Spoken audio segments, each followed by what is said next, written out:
વિદ્યાર્થીઓ અને વાલીઓ, પેરામેડિકલની વેબસાઇટ પર અપડેટ આવી છે અને છઠ્ઠું રાઉન્ડ ફક્ત ગવર્મેન્ટ કોલેજો માટે છે. અગાઉ માહિતી આપી હતી કે હવે ફક્ત ગવર્મેન્ટ કોલેજોનું રાઉન્ડ આવશે, પ્રાઇવેટનું નહીં આવશે. એ જ રીતે અહીંયા વેબસાઇટ પર માહિતી આવી છે કે ફક્ત ગવર્મેન્ટની ખાલી સીટો માટે છઠ્ઠું રાઉન્ડ છે. એટલે જૂની ચોઈસો તમારી બધી ડિલીટ કરવામાં આવી છે 5 રાઉન્ડ સુધીની. હવે તમને જે કોલેજોમાં એડમિશન લેવું હોય ગવર્મેન્ટની તે તમારે ચોઈસ કરવાની રહેશે. આમાં પ્રાઇવેટ કોલેજો એક પણ નહીં રહેશે. અને જે કોલેજો પ્રાઇવેટની સીટો ખાલી રહી છે એની લિસ્ટ આપી છે કે તમારે હવે ડાયરેક્ટ તે કોલેજથી એડમિશન લેવું હોય તો લઈ શકો છો. આજે કાઉન્સેલિંગ 5મા રાઉન્ડની પૂરી થાય છે, રિપોર્ટિંગ પૂરી થાય છે.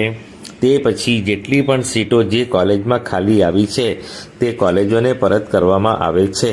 અને હવે તમારે પ્રાઇવેટ કોલેજોમાં એડમિશન લેવું હોય, paramedical, BSc nursing, physiotherapy etcetera, GNM, ANM, તો તમે જે તે કોલેજમાં જઈને એડમિશન મેળવી શકો છો. સમજી ગયા?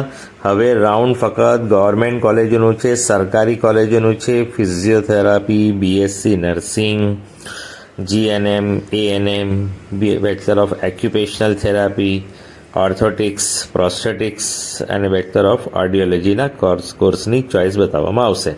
જેટલી ગવર્મેન્ટ સીટો છે એટલી જ ચોઇસ બતાવવામાં આવશે. પ્રાઇવેટ કોલેજો માટે હવે તમારે જે તે કોલેજમાં એડમિશન જોઈએ તે કોલેજ પરથી જઈને લેવાનું રહેશે. કોના માટે? પેરામેડિકલની બ્રાન્ચીસ જે છે, બીએસસી નર્સિંગ હોય, ફિઝિયોથેરાપી હોય, જીએનએમ હોય, એએનએમ હોય, એ બધા માટે. આયુર્વેદ, હોમિયોપેથ, એમબીબીએસ, બીડીએસનું એડમિશન કોલેજથી થતું નથી. હમણાં એડમિશન કમિટી દ્વારા જ કરવામાં આવી રહ્યું છે.